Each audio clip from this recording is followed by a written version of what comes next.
One day, my husband, Robert, came home with his ex-girlfriend and her child.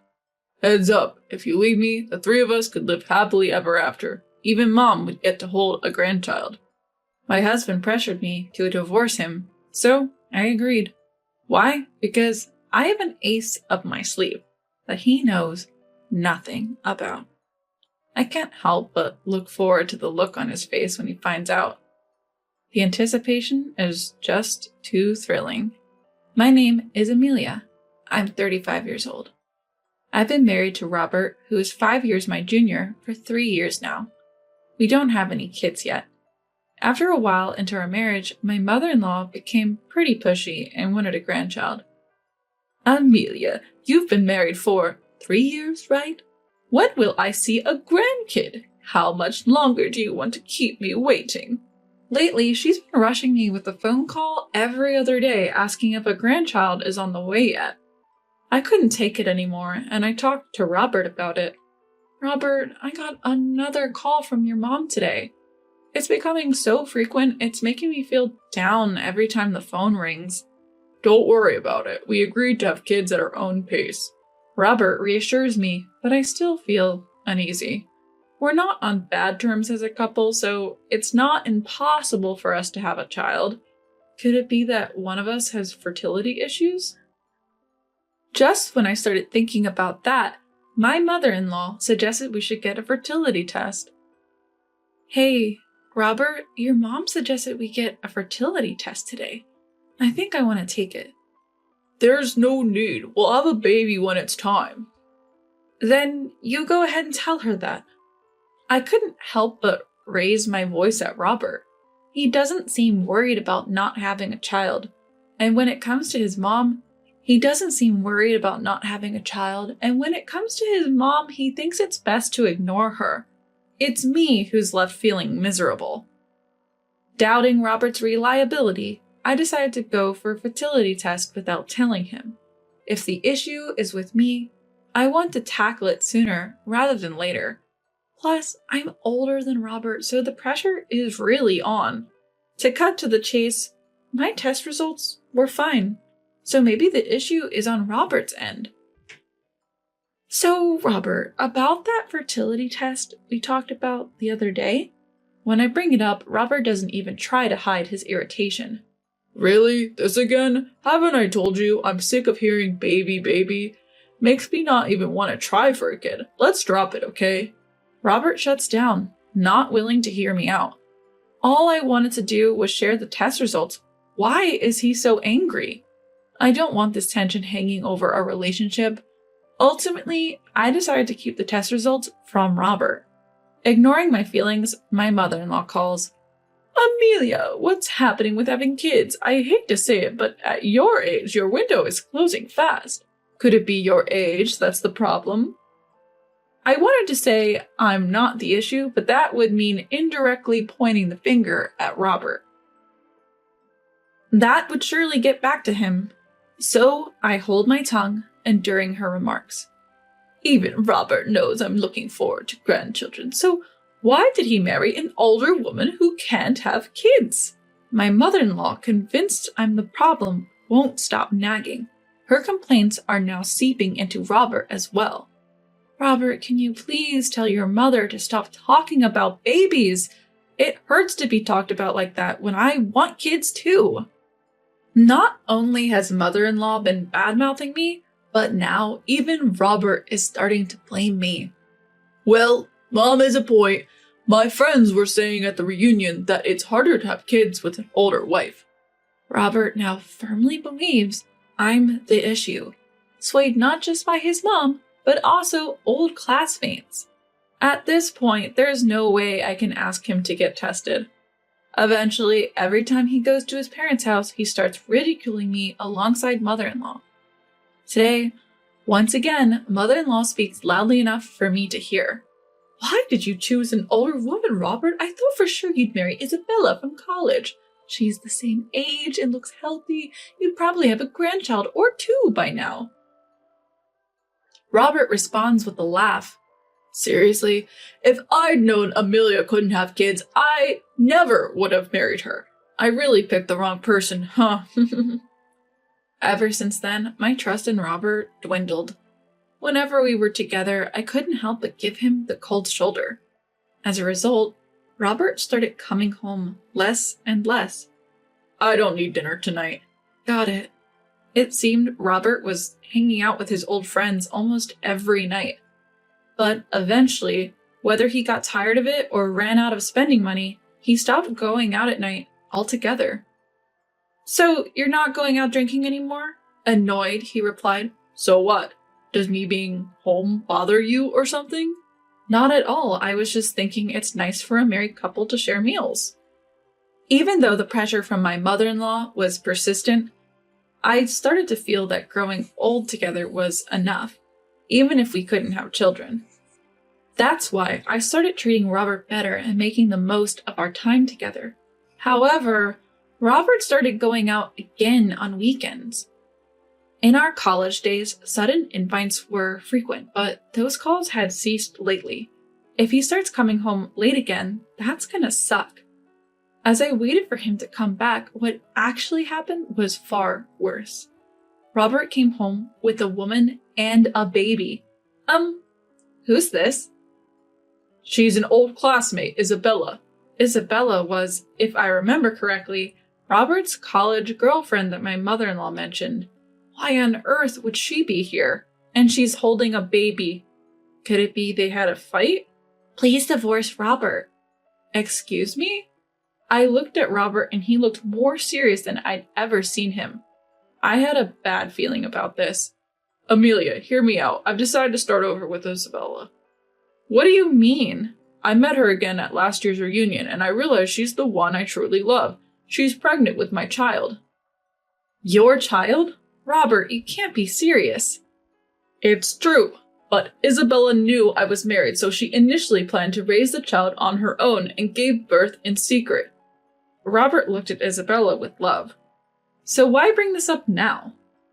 Isabella humbly replied, After seeing my child's face, I just wanted a normal life for them. I didn't want them to grow up as a single mother's child, but to be loved by both parents. How selfish. I get it. It's selfish, Amelia. I'm sorry for taking Robert away from you, but this child really needs a dad.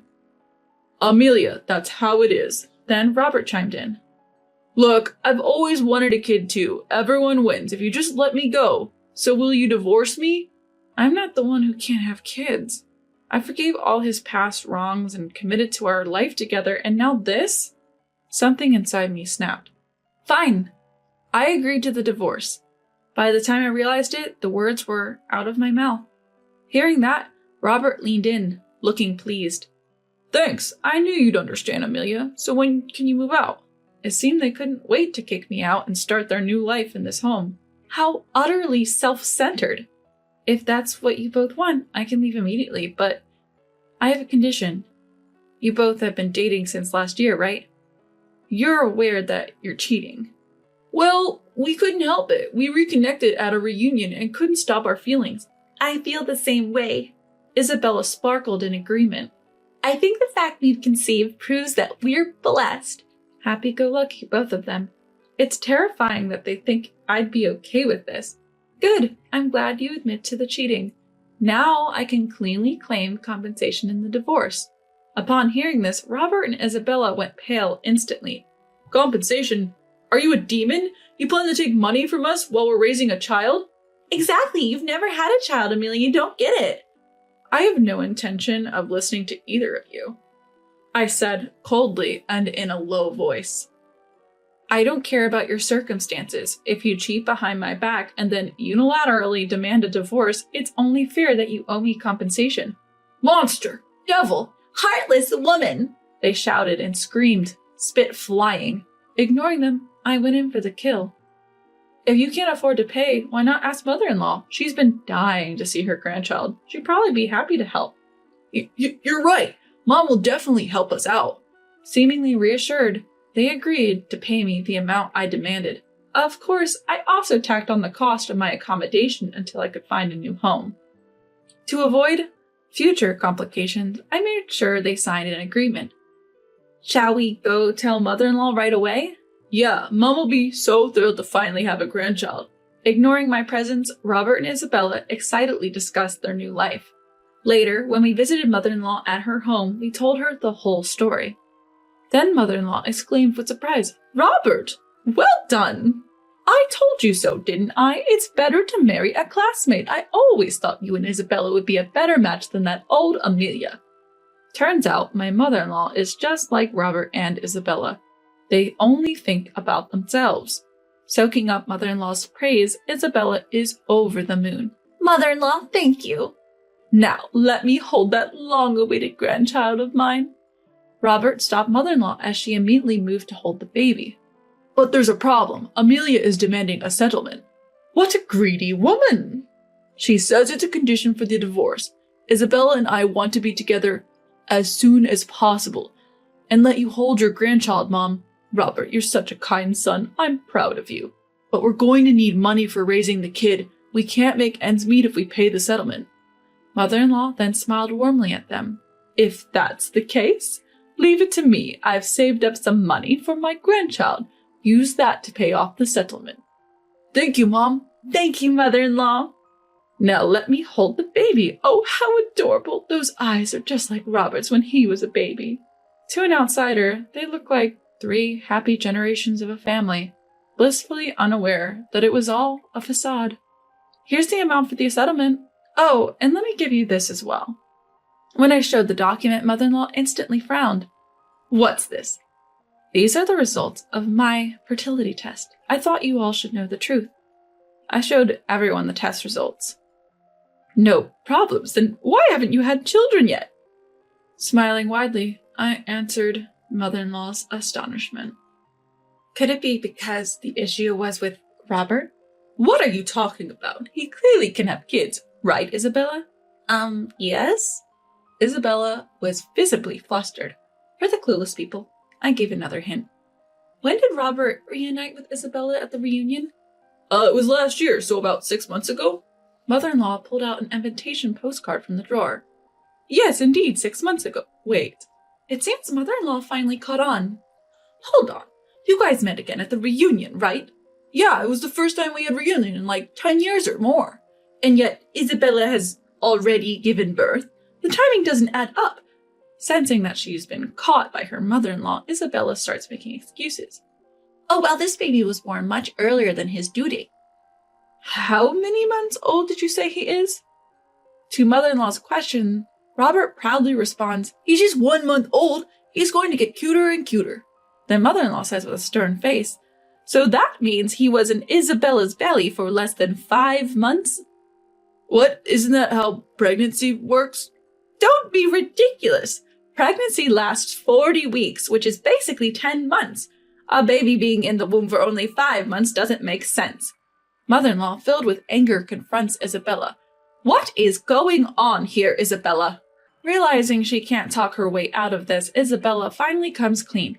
"Fine, the truth is the baby isn't Robert's, but at this point, who cares? He's a cute baby. Doesn't that count for something?"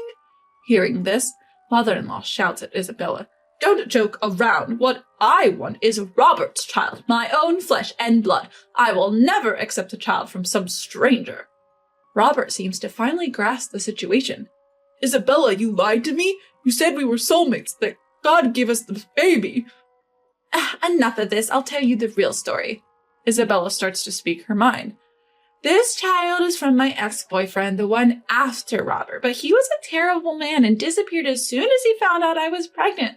That's why I was looking for a new dad for him at our reunion." "You're kidding." "And you, Robert, fell right into my trap. I thought I was lucky, but who knew you'd be infertile and make things this complicated?"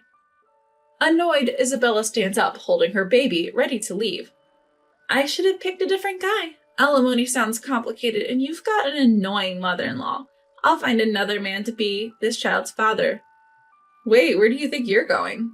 I won't let Isabella go scot-free. Isabella taunts back at me as I hold her back. "What? If I break up with Robert, then I'm not involved anymore, right? Just go on with your life, or maybe you two should just reconcile quickly." It's too late for that. Because of you, I have no intention of reconciling with Robert. You stole another woman's husband. You'll have to pay the price. The price? I thought Robert's loving, kind mother would cover the alimony. Do you want more money or something? Just as expected, my mother-in-law immediately rejected the idea. No way! Why would I pay any compensation? That child isn't even my grandchild. Even Robert and Isabella started to panic. Mom, you said earlier you'd help us. Yeah, Auntie, you said you had savings. My savings are for my grandchildren, not some random kid. You two better figure this out yourselves. I can't afford to pay $10,000 or $30,000. Too bad. I've got a signed agreement. Then Robert tried to sweet talk me. Look, Amelia, we've been doing just fine without kids. Can't we just start over? I already told you, I have no intention of starting over with you. If you fail to pay, I'll take legal action. You can't be serious. We've been doing well so far. Who ruined that? You did. Before I knew it, I was yelling at Robert. I thought even if we couldn't have kids, we'd still be happy together. But you listen to your mom, cheat on me, and the kid isn't even yours? You're pathetic. Then can't we just be happy from now on? Shut up! I will never get back together with you. Go live your life with your dear mother. You and I are now strangers. Amelia, you can't be serious. Ignoring his pleas, I left Robert's family home. I'll never come back here. I quickly packed up my things and moved out. Robert doesn't know where I'm going, so I'll never have to see his face again. Soon enough, I started a new life in a rented apartment. Maybe it was the mention of legal action, but Robert and Isabella did end up paying the compensation. I didn't have to worry about money. I have no idea what became of them. The payments came from separate accounts, so they must have broken up. As for whether Robert remarried, I don't know, but it's certain he still has no kids. His mother will likely never hold a grandchild or use her savings. It does make me feel a bit sad for her. A year after leaving Robert, I was proposed to by a coworker. We now have 2 children, and our family of 4 is happily living life. From here on out, I plan to fully enjoy this newfound happiness with my